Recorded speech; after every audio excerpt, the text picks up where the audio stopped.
Hi, my name is Linda Fitch, and I'm one of your co-hosts for the Shamanic Dreamkeeper Summit. Each shamanic presenter is here to share a message of how to dream the world into being. Now, they're going to do this through tools and practices and ways of being and wisdom that have been around for thousands of years. But this conference is about you. This is for your healing, it's for your transformation, it's for your change, it's for taking home the pieces that apply to you. And of course, it's here for the world. And with that, I am so just delighted to welcome our next guest with it. And it's Krista McKinnon. And I'm going to read Krista's bio. Thank you, Krista, for being here. We're going to jump into this place about that it's here for the world. Thank you, thank you, thank you. Yeah. So, Krista is a psychologist, therapist, shamanic teacher, best-selling author, and speaker. Previously working internationally as a complex trauma specialist and lecturing at various universities, she shifted her focus to the ancient wisdom teachings, apprenticing under indigenous shamans in South America, learning from contemporary shamanic teachers in North America, Europe, and Asia. Krista is the author of 3 books combining the ancient shamanic with the contemporary therapeutic. Her books include the groundbreaking Shamanism and Spirituality in the Therapeutic Practice, and then the best-selling Shamanism Awaken and Develop the Shamanic Force Within. So she speaks, writes widely about both of those. Now we're going to dive deeper. Krista founded the organization Bridging the Worlds, which trains therapeutic individuals, and also a co-founder of Women Weaving Change. And she co-founded Sacred Earth Activism. This is where we're going to go. An organization that combines earth-centered spirituality with concrete activism within the ecological and sacred lands. All of our work in sacred activism are firmly focused on contributing to the necessary expansion of consciousness and an overall shift in the paradigm. Yeah, Krista, so Yeah. excited that you're bringing this topic to the table. Hello, Linda, and thank you very much for inviting me to speak today. And as you already said, I have traveled a relatively long road to be here where I am now in my work. And it is sacred earth activism I want to talk about in a moment. But let me just say a little bit about the road I traveled, which maybe some people can identify with that. I was a psychologist and I specialized in trauma, and I worked relatively internationally, also in war zones. So I have seen quite a lot of traumatic suffering. And I had actually quite a good career because I also taught at universities, and later on I was a course director of a training institute for hypnotherapists. I was always spiritual, but my tendency was more towards the East. So I was kind of into Buddhism and Mhm. so on. And there was something missing within that spiritual realm. And I stumbled, as we do, across shamanism. And it was like, whoa, here it is. What was actually missing was the kind of earth-based part of a spiritual concept and a spiritual way of being, and so on and so on. And it felt suddenly, and I'll never forget that when I did my first, participated in first shamanic workshop, it felt suddenly like coming home. Right. And it was quite an overwhelming feeling because it went very deep. Um, Insofar that it then really changed my life. So for quite a few years, I did all kind of things. Like I trained with the bird people, Don Estebano and group in the Andes. I was there for quite a while. Got involved with John Perkins, Ibu Piara from Brazil, so this group, and Sandra Ingerman, because that was close to my more therapeutic side with the journeying and so on. Toltec shamanism, and later I got a bit into Mongolian shamanism. But Hmm. what happened parallel was really I couldn't work as a therapist and psychologist any longer, because suddenly it became so clear that the field we work within is too narrow within Western psychology and therapy. And this became clearer and clearer with the trauma clients I worked with, because with severe trauma, if you haven't got a wider field of context, it is really life destroying. You need something much bigger. Right. And so I felt this pull all the time to just step out of it all. But of course, like for all of us, there's an income to be made and a family to feed and all of this. So it wasn't an easy step, but it had to be done. And I started to combine the Western therapeutic and psychological approaches more and more with shamanic approaches and tools and so on, until I realized, oh, I'm becoming a little expert here. So I was asked to do talks here and there. And I thought, okay, I'll write a book about this. And I wrote a book, the first one, integrating basically shamanic approaches into contemporary therapy and psychology. And after this, I didn't look back anymore. I stepped right out of the therapeutic field, right out of university teaching, and into basically training therapeutic professionals within shamanism as a kind of continuous professional development, but also just run workshops and courses and did visions quests and so the whole lot. And it was so much more satisfying. Suddenly, I began to feel properly alive again. And I have never, as I said, I've never looked back. And I can see in a way my life going in these phases. When I, yeah. So, Kristen, let me ask, did you find that same, I know you, with your book and that you actually have programs to teach psychologists, did you find that same calling, that same wanting, that same desire that they were looking for? They're looking like you had? Yeah. Yeah, absolutely, absolutely. And they struggled, and they still do even now, because I still do train therapists. Uh, um, they also struggle with the integration and how to actually shift their work so that they can bring all of this in. Right. And it takes almost a leap of faith then, you know, to say, okay, I'm going to do this because my heart is in it. Right. And I had a funny encounter with Don Esteban when I was up in the Andes, and we kind of did dream sharing in the morning. And I don't want to go too deep, but it was very poignant. And I shared my little dream, and he just looked at me in Quechua. He said, you are a shaman and you refuse, and you have two choices now. Either you live a very unhappy life and kill yourself, or take you take your place You within. take that move. Yeah. Yes. And I mean, that was another little push where I just thought, okay, I need to jump. But anyway, so then I did what most of us do: workshops, courses, training therapists, spoke a lot, wrote a second book with Hay House. And that was all really wonderful. But about 2 years ago, and I think that's what I want to talk about, we founded an organization called Sacred Earth Activism, and it is basically based on the idea that as we are going through this massive shift now, through this time of transformation, that it is not enough, or we are asked to become more active in this world Right. on the ecological, social, and political level.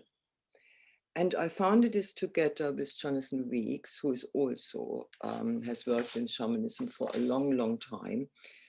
And we are a team of 5, and all of us have that background. And the idea was really behind it that, is it enough to work mainly in altered states of consciousness and with the spirit worlds, believing and hoping that this work will be sufficiently manifest within this realm? Right. Or are we now called by, however we want to call it, to combine our work in the other worlds with concrete work here? And so sacred earth activism is basically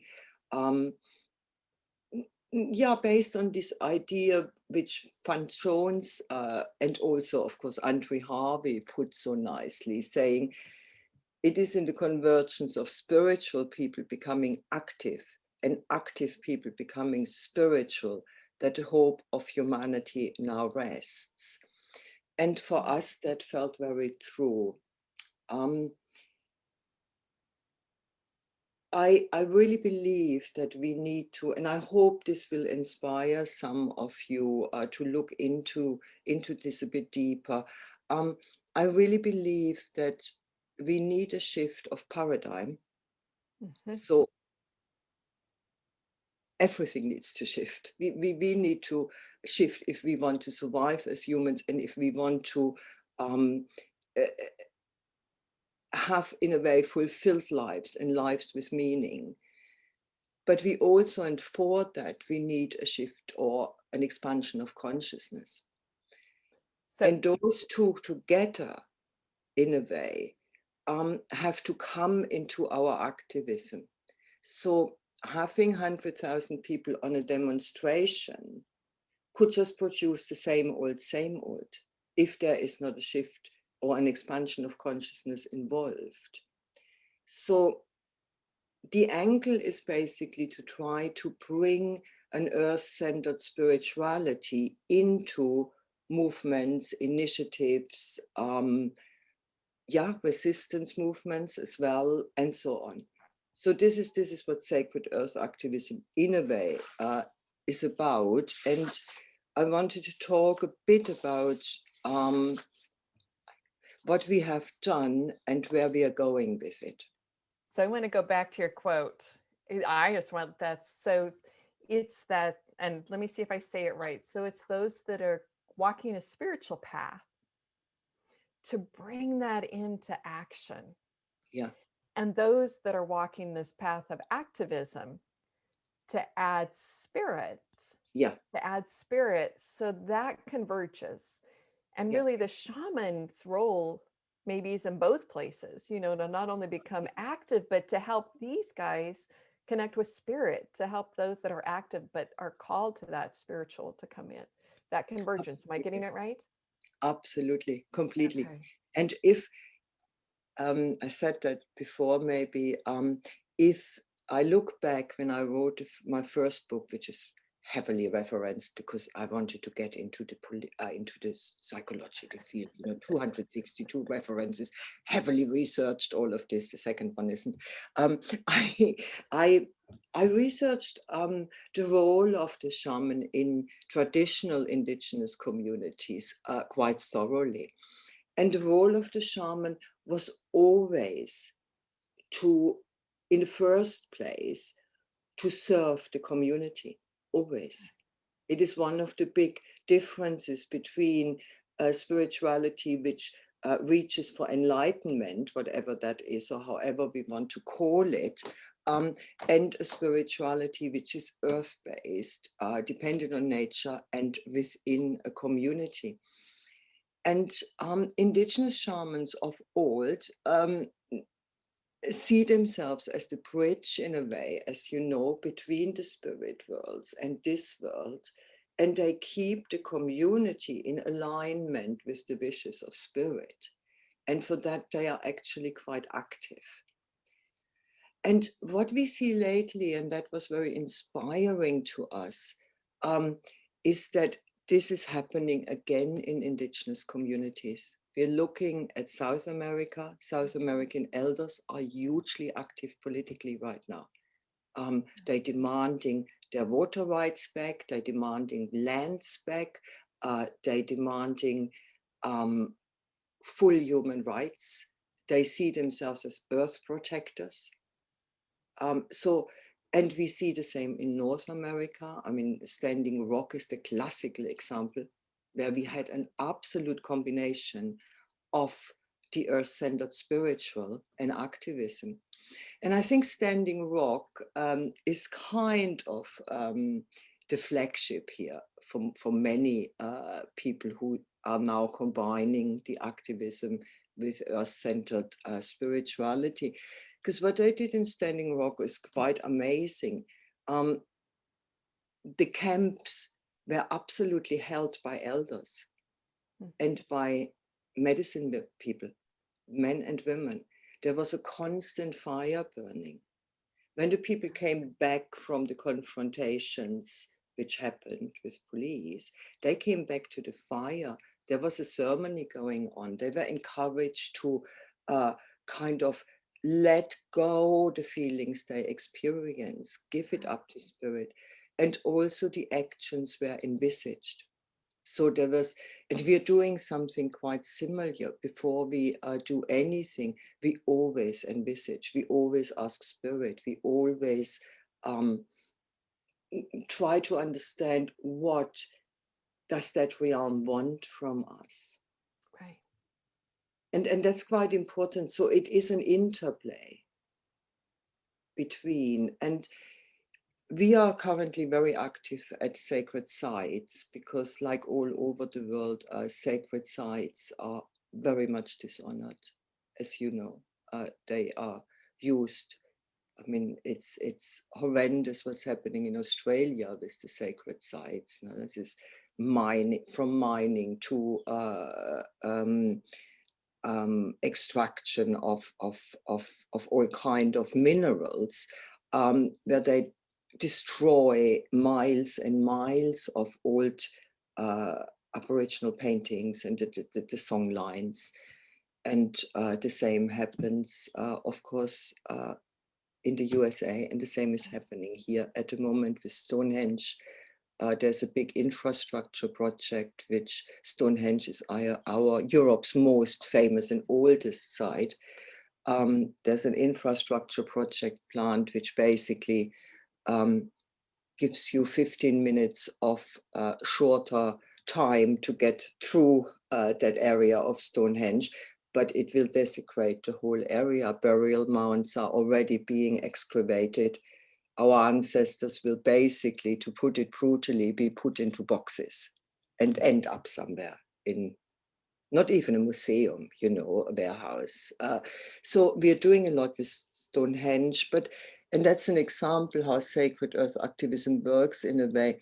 So the first time we went there, we, a big group, we really tried to find out what does the land and the site want from us. So we didn't come in with a preconceived idea. Right. So the first step is always to kind of tune into the land, into the earth, into what we are looking at, and get the messages. And then we design in a way what we do. And Stonehenge has a camp now. There are activists, and they're all young, of course. You cannot live in a camp at my age. But we are going there regularly. We do ceremonies with them. I tell you in a moment, we had two of them speaking at the conference, and what they asked for was not finances. They can, because they can fundraise and they get it, because it's such an important site. They asked for healers to come in, you see. And I think this is, one needs to understand with real activism, the people who are active, like who try to prevent woodlands being cut down or something, they want to, they're young, they're mainly young, they bring all their emotions in, they bring their endurance power in, like we saw in Standing Rock. It takes months and months and months to camp out there, but that has an impact, you know. And if you bring the earth connection and ceremony and prayers and healing approaches to them, you support. So you don't have to kind of be out there and run against bulldozers. you're supporting this within Sacred Earth activism, activists. So that's one role we see for it. And we do that quite a bit. And those younger, are they hungry? Like they're Yeah. wanting that wisdom to come in, is Yeah. what it sounds like. Oh, absolutely. And they have the big advantage. I mean, if I think back, I had a political phase in the late 60s and early 70s. If I think back, we had no elders. Mm-hmm. We had no elders. They didn't exist within the Western culture. No. Now we are there, and we can, I think, especially people with a shamanic background, we can hold them, and we can show them how to hold themselves and how to reconnect to the earth and to get the messages, you Right. know, realizing that they are embedded in a worldwide movement. So this is one of the aspects we are doing. We also, and I would really kind of ask everybody to think about that. We are also trying to move from the I to the we in our envisioning, in our prayers, in our ceremonies, kind of realizing that, yes, we had a beautiful period where we could self-develop. Yeah. But looking at the ecological state of the world and this phase of transformation we are going through, our way of looking at it has to shift more from the me, myself, and I to the we. Right. Because this is global. This is a global shift we need. And again, there comes the question, is it enough that I develop and that I am more connected? Or do I have to, in my work up here in the other worlds, start to take the we more into account, life as a whole, you know, and we do quite a bit of envisaging with people, or visioning in a way, that we try to see the picture and them doing the healing, if they do some healing, looking more at the collective than just, I want to heal myself. So that's another shift, which I think is within Sacred Earth activism, to take this collective more into account. And you just gave a conference, was that right? Yes. Okay, let's talk about the Yeah. conference. Well, I Because mean, I don't want to cut down that because I so agree that as we're doing this transformation, and I'm sure you have this too, that we're those that are empathic, probably most people listening, is they're sensing the global. They're sensing the fear at the global. They're sensing the pain at the oh yeah, global. And to get out of the I to do the work, but recognize it's global work. And then I love what you're saying, then to take it down into action. yeah. And Awesome. you know, it's also interesting because what I find, and that's more looking at it from a psychologist and therapist point of view, the individualization of suffering, you kind of tapped it almost. Our suffering is not just individual. Right. If we take energies seriously, which I think we must, the earth is suffering right now. Every species is suffering. There is a lot of pollution. There's global warming. We have a rapid degeneration of rainforests, of species, and so on. And there is a layer of suffering, and we feel it individually. You can see people sometimes going so down, and we have been so told that it's all us. Right. It's not. If we are open, we're taking a lot in. Yeah. And once we understand that and see it more on a more global level and more then it becomes actually easier. And then comes also the point that we can do something about it. Right.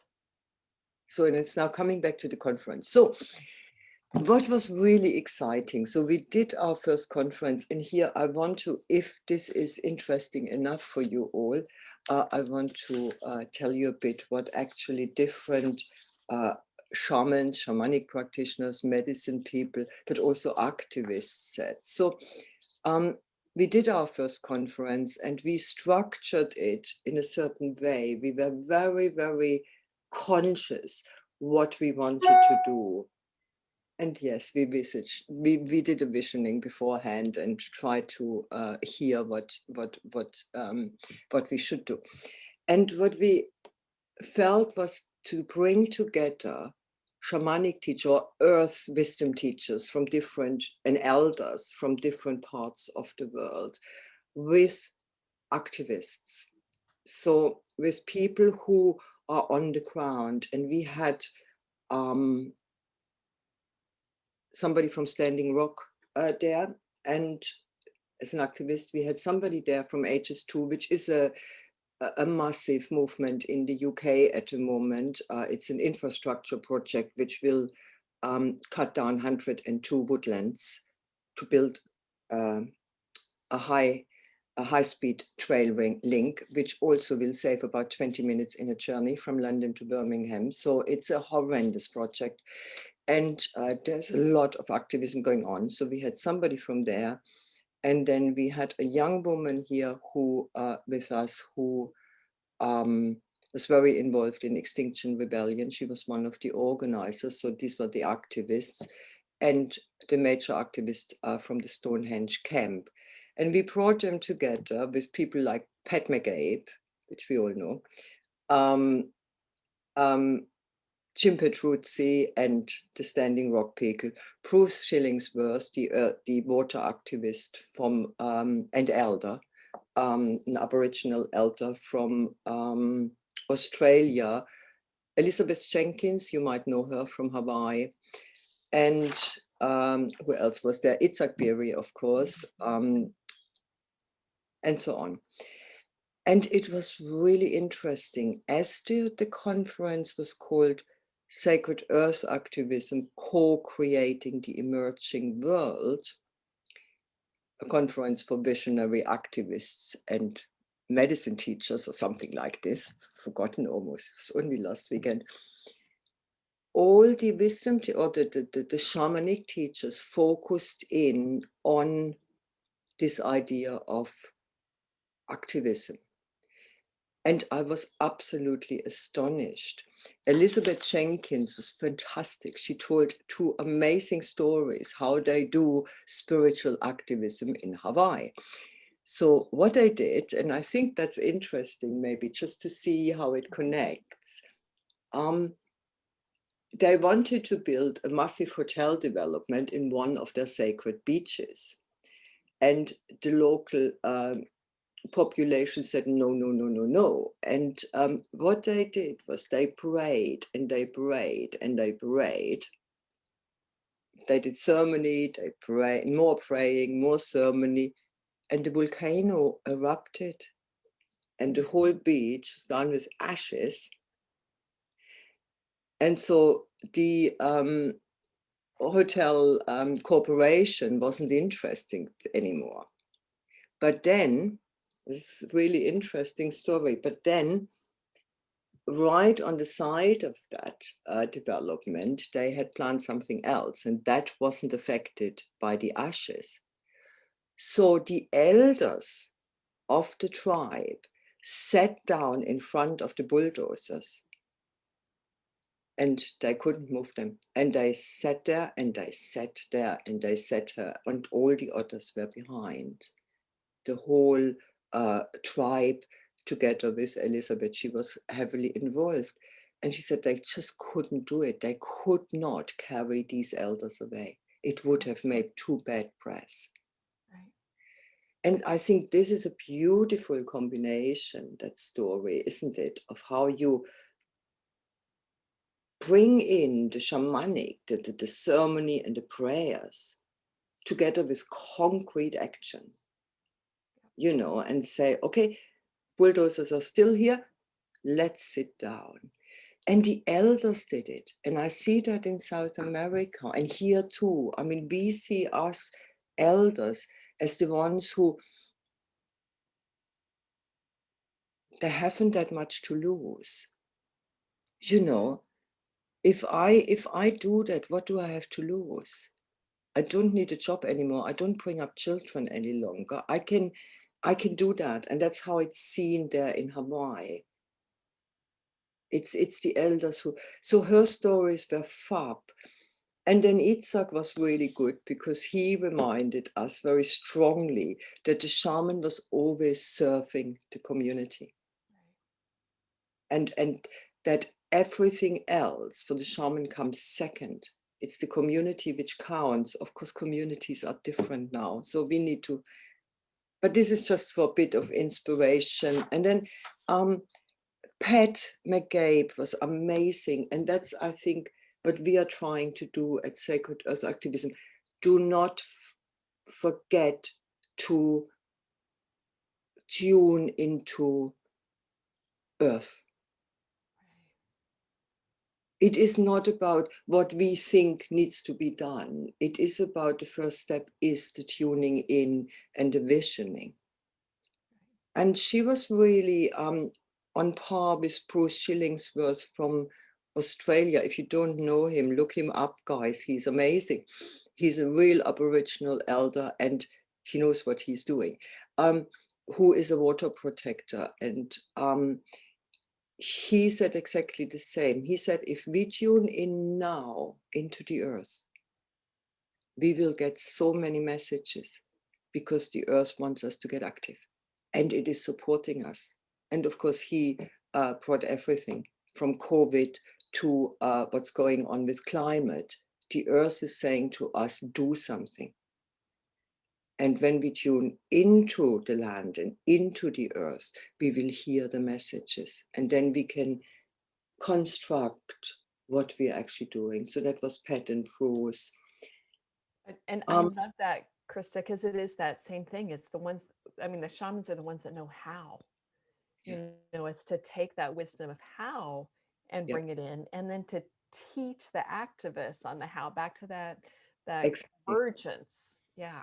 Exactly. And it is really quite important in a way to stress that, to not get lost in the activism. Right. To really stay with the tools we have. The tools you have, the tools I have, the tools we have within shamanism, is that we can run the ceremonies, we can hold a tuning in, we can use the healing powers we have for people more on the ground.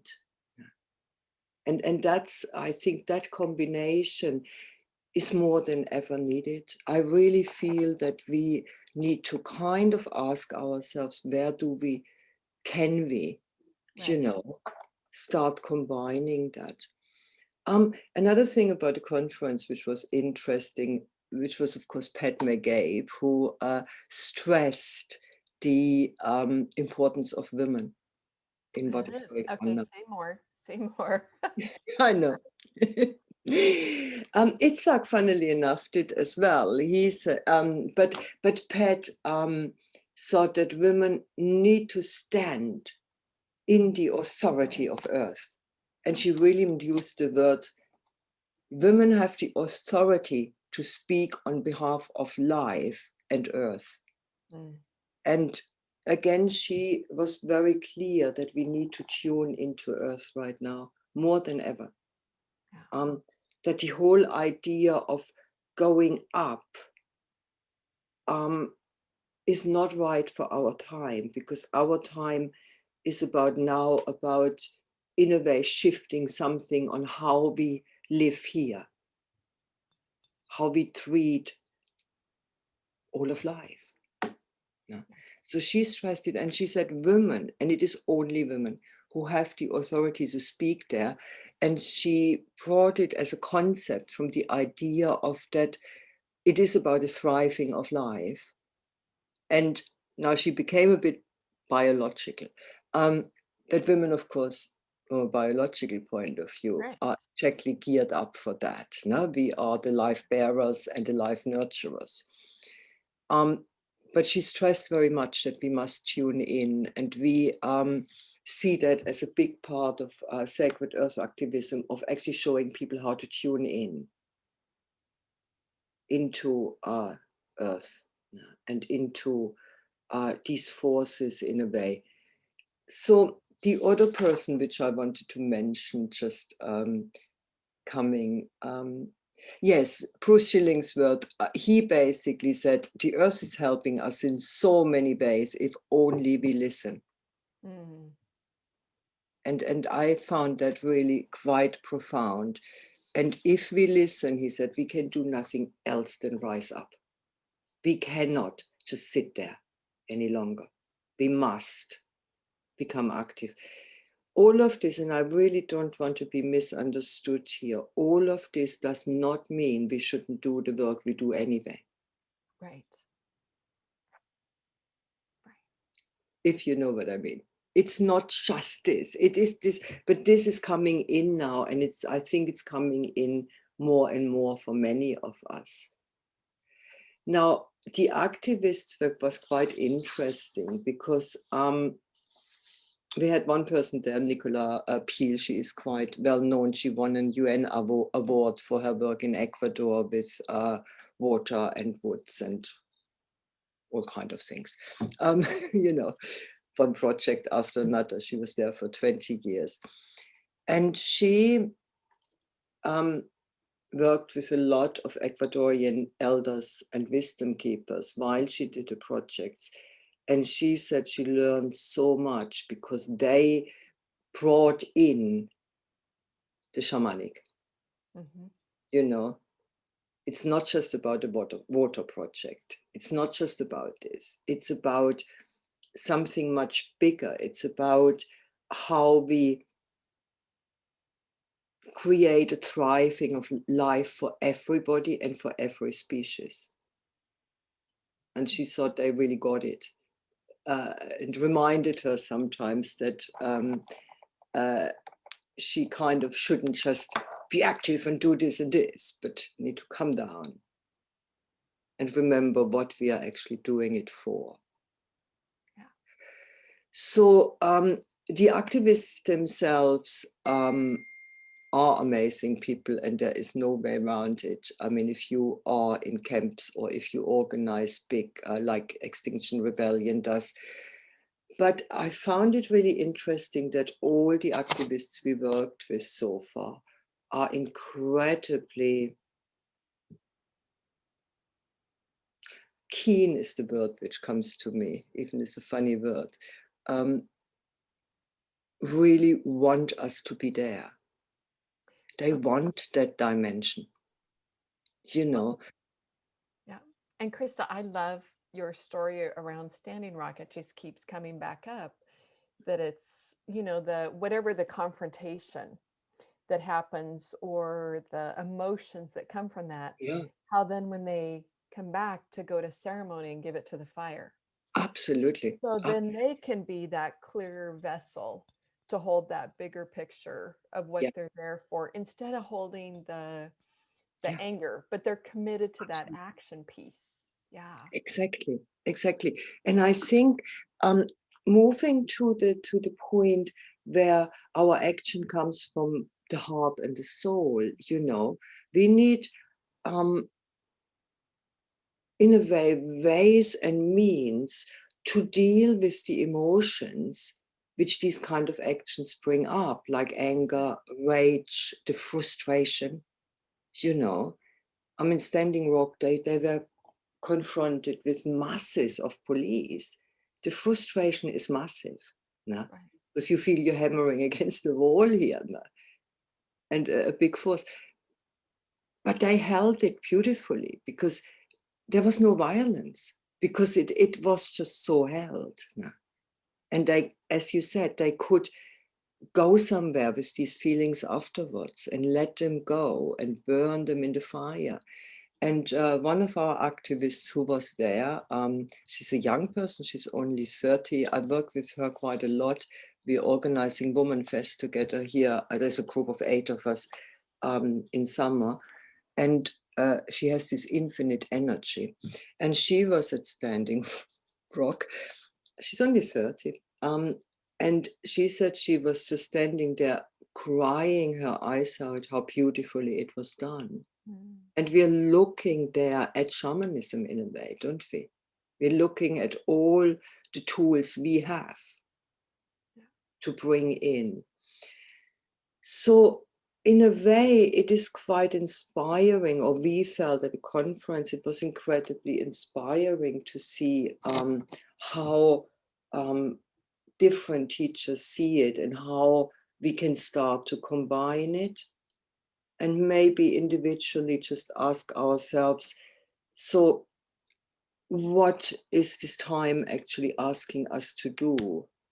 You know, Right. Is it asking us to begin to, and a lot do it already, to begin to become more active, think more of the we,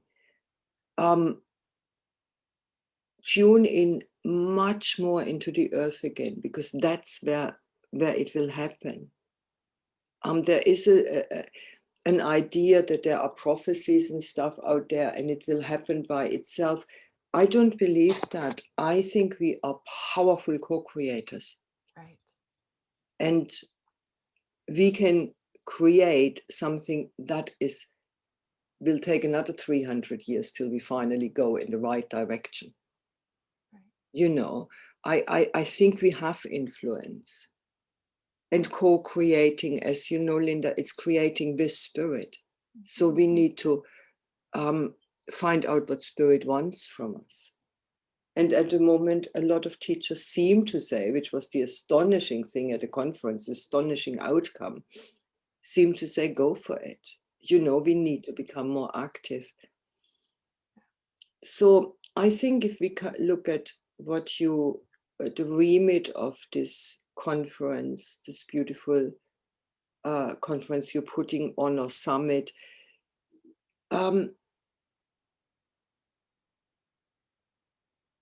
dreaming and co-creating the new world takes both. That's my opinion. It takes to do the shamanic dreaming as we always did, get better at it, heal ourselves as much as we can, connect as much as we can. But it also needs a shift, I feel, more from the I to the we, because I feel we have come to a point in our individualization, and which was so necessary, where there's a fine line to narcissism now. And it's a very fine line.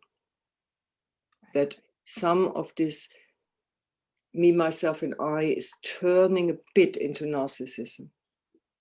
And I think we need to shift there a bit more to the we and see a bit more the bigger picture. And then I personally feel that we also might start to get more active on the ground.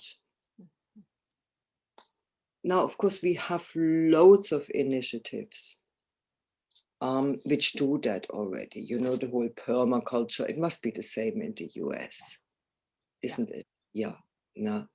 And what else is there? There's lots of things going on. What we are focusing on is really more sacred sites, sacred land, which is a big issue for us here in the UK, because 90% of our land is privately owned. We can only access 8% of our rivers. Of course, we can access much more, but we can get fined if we do. Which is in a way holds so many people back to actually have an earth connection in real life. Because land is so, it's different in the USA, but land is so enclosed. There's so many fences. You certainly can't get further anymore. And I think Phil Plotkin says so nicely, no, not Phil, what's he called? Bill Plotkin says so nicely, if we are not connected to the land any longer, we cannot envisage another life.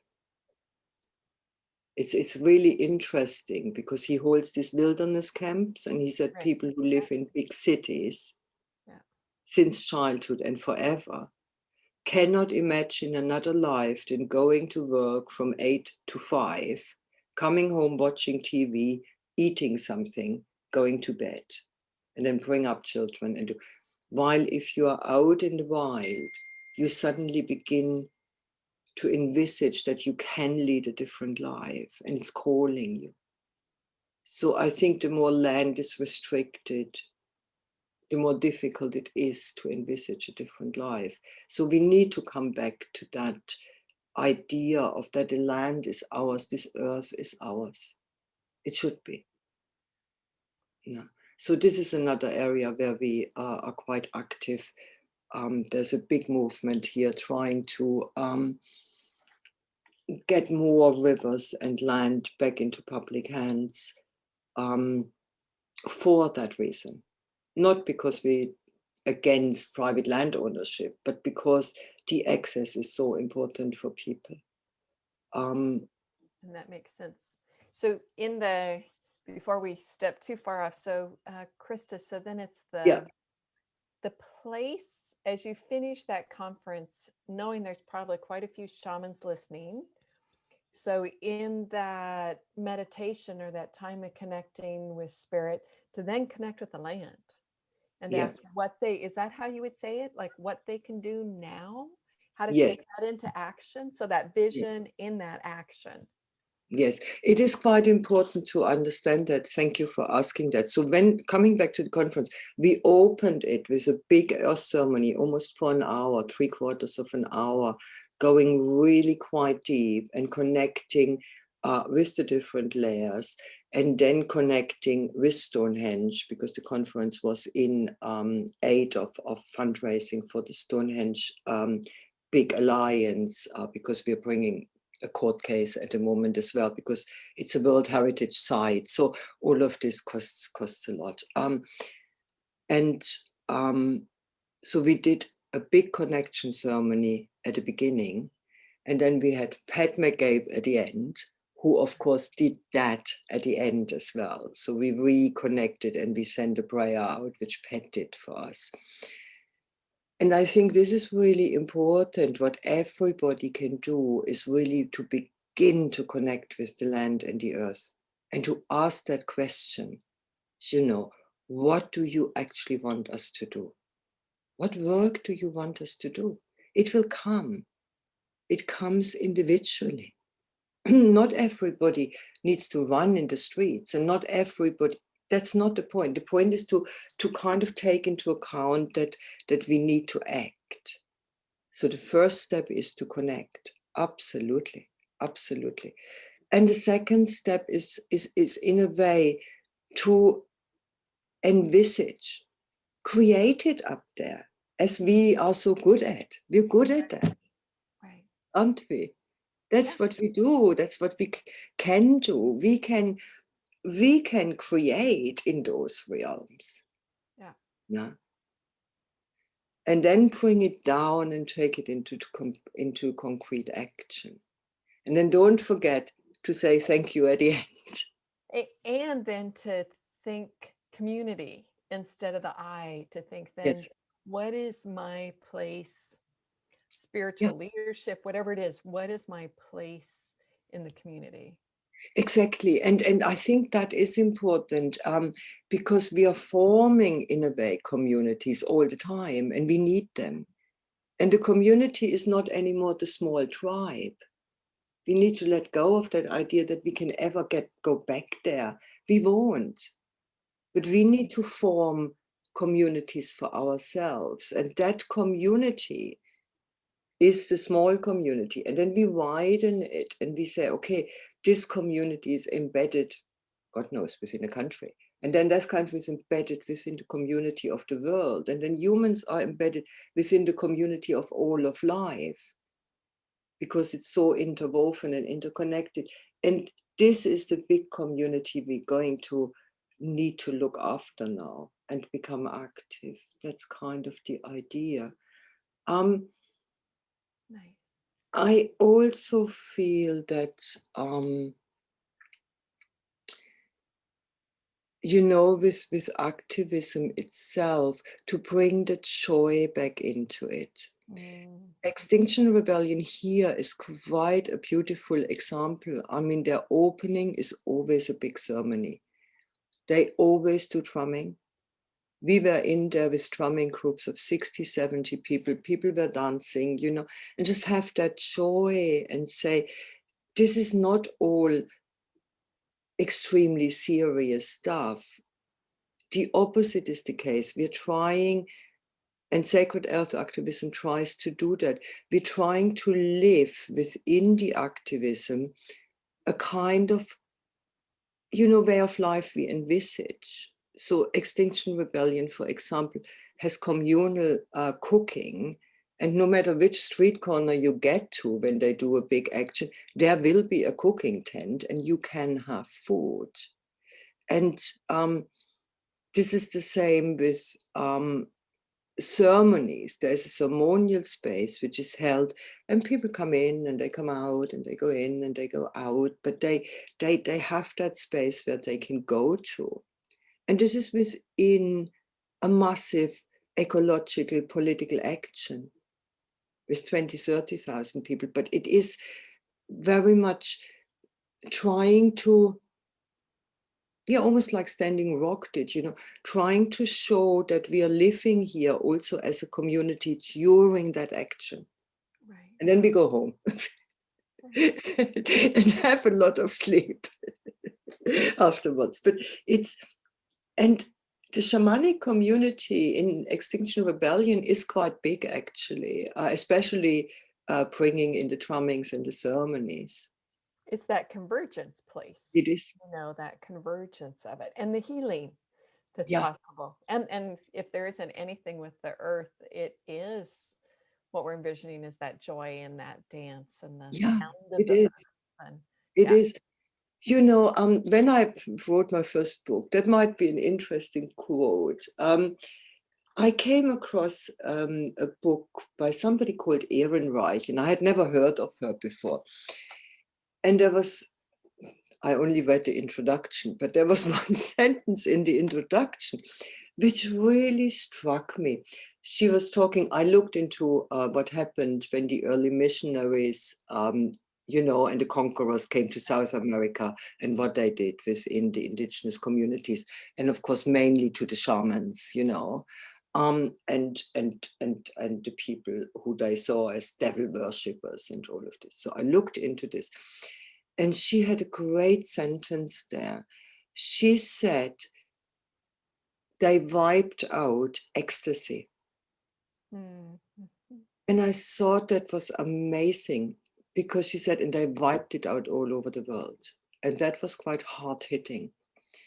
And okay, she blamed mainly Christian missionaries and conquerors, the whole imperialist movement, but also Christianity. And she said they wiped out joy and ecstasy, and we need to find it again wherever we are. And I think with activism, that's the same. It's not about rage. We want to create a better world.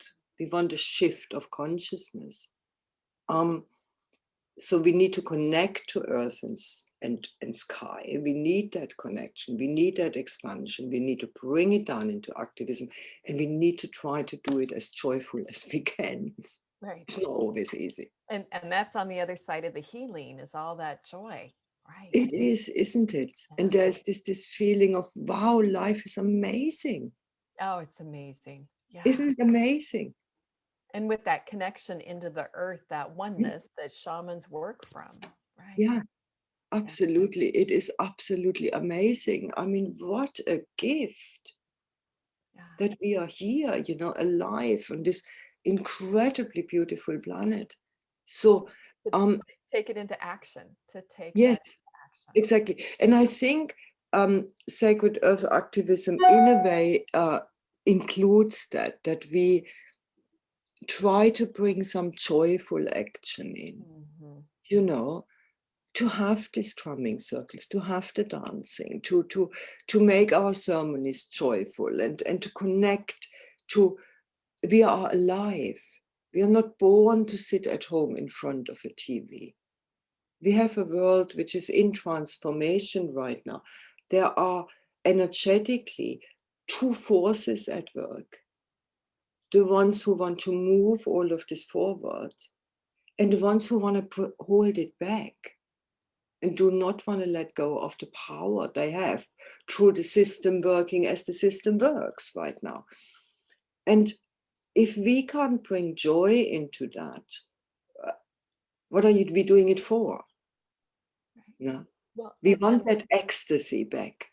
yeah, the skill the shaman has to touch into that voice of the earth. Oh, Yeah. absolutely. But it's ecstasy. Yeah. And into this the ecstatic of being in an expanded consciousness. Yes. Isn't it? Yeah. So this is definitely something we try as much as we can to bring into what we are doing when we work with different activist groups, or when we get involved ourselves like we do at the moment in Stonehenge. We also do a bit of training, and that was also interesting. Well, we're just starting. It was interesting at the conference because we had an elder activist there who basically was an earth protector all her life, and she was quite interesting because she was in the anti-fracking movement. She ran the camp there. She was in the HS2, and then also Standing Rock, and another one which I forgot. And she said she's doing mainly teaching now, and she is quite earth centered and knows a lot. I mean, she has done her spiritual journey to a good extent. But she said the young people there really crave it. They crave this expansion, you know. They absolutely crave it because for them it is so important to hold on to what they are doing it for. Right. You know, and they need that input of the spiritual, for a better word, to connect with different realms without, of course, having to use any substances. Right. You know, and to have these ecstatic states on and off, and on a daily basis. And she is teaching a lot about tools to use. No, journeying. She's teaching. She's ceremony, how to build a ceremony. You know, how to work with fire, how to work with the elements, and so on and so on. And I think it's important. You know, and I love it. She said they absolutely love it. Yeah. Yeah. So it is, I think, really important for us, maybe from the shamanic field, to find ways of and means how to bring all these skills we have and all these connections to spirit, to earth, to nature, the wisdom we have accumulated over a long period of time, not just we, I mean, Right. way back, into these times which ask us to, I think, work towards a paradigm shift and towards an expansion of consciousness, Right. and bring this into the movements which are forming everywhere. I mean, I just have to look, and there's another one coming up, you know, and it's just people are hearing a call. Yeah. And what we, I think, need to be careful is that I feel that we go with the time, that we understand that we are in a different time than we were 10 years ago. Yes. We are not solely in the time anymore of self-healing and self-development. We still need to do that, but we have shifted to needing to become more again like the traditional shaman of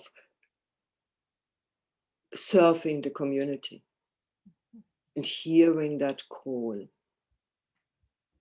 Yeah, I am a bit at a loss now if there's Oh, so anything that else. was perfect. So I guess I just want to mention also, so you have a specific website for that, that Yes, we if people want to find out more, activism.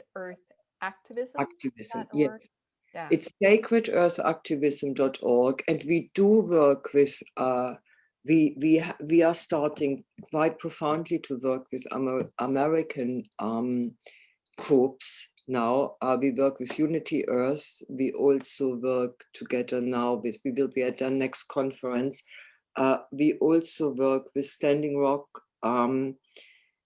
Well, we know Itzhak, so we are just trying to see who we want to connect with more in the South American realms. Right. So And you're just so right on though, like they're popping up everywhere. So it's that call to listen, and then take that into the community and take it into action and listen to the earth, listen to spirit. and listen to it, yeah, exactly. And And it's a there's so it's many exciting. ideas around as well, Yeah. I mean, you look at Pachamama Alliance, and there's one idea after another.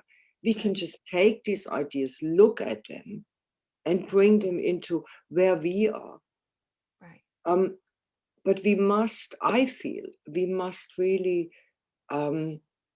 tune into that right now and say, is there a place for me somewhere where I can become more bringing it, as you always said, because more bringing it into the action realm, which doesn't mean we negate the rest or we neglect the rest. It's just an addition to it. Yeah. So it's Sacred Earth Activism, and I'm also running something, Women Weaving Change, but that's a different, because I believe, tell me more, Linda, that women are at the forefront of this. I think it was so beautifully said by Pat. It's that deep connection to the mother, and it is like let's find our voice to do that. Oh, absolutely. And Yeah. it's quite interesting. I think we need to be very careful. The world, how it has been running so far, was there was this big idea, and then there was a revolution, and then there's this and that, and then we have a shift, and then we see it's the same old afterwards, just in a different form.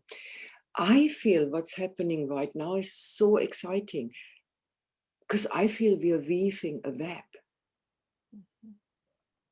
I really think it will be a web of movement, changes, initiatives, supported by all we do in the upper worlds, in the spirit realms. Yeah. And it will be that web which will slowly turn it all in another direction. But weaving, we must. That's our job. Yeah. That's our job. Nobody else will do it for us. But we are weaving it, and more people contribute here a bit, there a bit, there a bit, and it will be a worldwide web, I'm hoping. Well, and I would say from everybody has that feminine creation place within them. So Exactly. it's, not It just is a women, but feminine it's that thing. feminine of It creation is. coming in.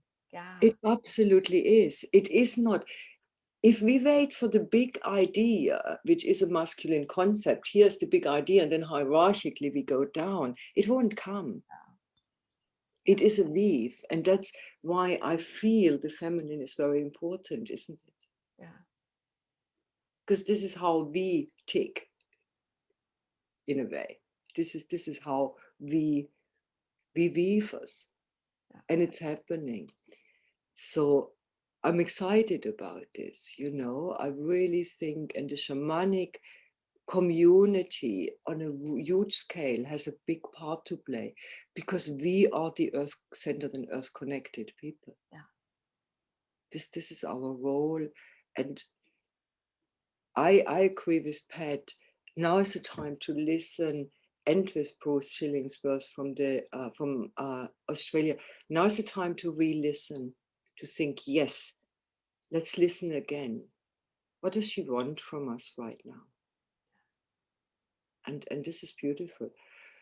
So the other thing I wanted to say, what did I want to say? So yeah, there's Sacred Earth Activism, and then my own website, but I have taken the summer off because it's so much work at the moment to build this properly, you know, with all the international connections. And I'm speaking at quite a few conferences about it. That I've taken the summer off, but I will do more work again in autumn and winter, also on Zoom. And people can always purchase your books. Yes, they can purchase the books. Yes, if they want to. The one for therapists is really quite good for therapists. Other people find it too complex. And then there's the Hay House book, of course, which is that's a really easy book and a beginner's book almost. And for everybody who is new into shamanism, people love it, the ones who are just starting, because it gives an overview and a lot of exercises, you know, yeah, how you can slowly structure it from starting to build an altar to, you know, starting to journey and so on and so on, and a bit of ceremony, how you can design a small ceremony, this kind of things. And for And our listeners, I also want to say, even on Krista's website, she has a variety of webinars that she has for free that you can yes, there are, download yeah, and listen to. And website, her name, Krista, MACKINNON.com. that's it. Right? Yeah. Yeah. Yeah. So, Krista, I know we could take a whole nother hour and talk about the feminine. We would go for it. Oh, But we before, should one day. We should yeah, one. we should. But before we close up, so take a second, just think about or any last wisdom that you really want to share with our Yeah. listeners. Okay. This is our time. We are the ones we have been waiting for. This does not only apply to indigenous communities, it's all of us. Because we're going through a big, big shift. And it is important that we individually ask what our contribution should be. And our contribution can be very small or very big, but we must ask. We must ask the earth, we must ask spirit. What is our contribution? How can we be a co-creator during these times? They are critical. It is really a shift for life and towards life. We need to create. That's, I think, what I want to end with. Thank you. Gracias, And gracias, gracias. Yeah, I been an thank you honor. for inviting me. And I haven't done anything practical, but you can find it in my books. But it is really very important that we ask and that we take our role as a co-creator. And this is not a 2-year process. This will go on for quite a while. And actually, I say one more thing. What I have found with the many people I've worked with, many, over many years,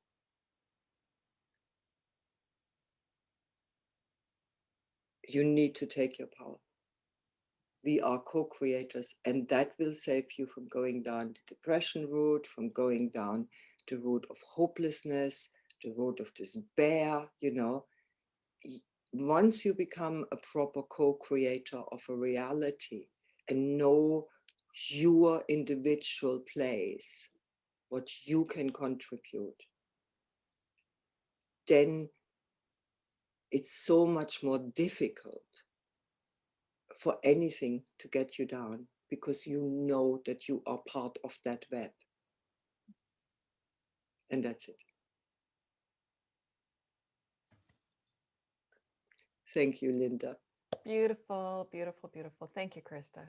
And Yeah. much love to everybody, and Yes, blessings yes. and joy And on the road. joy. Yes, thank you for your And message. joy. Mm. Okay.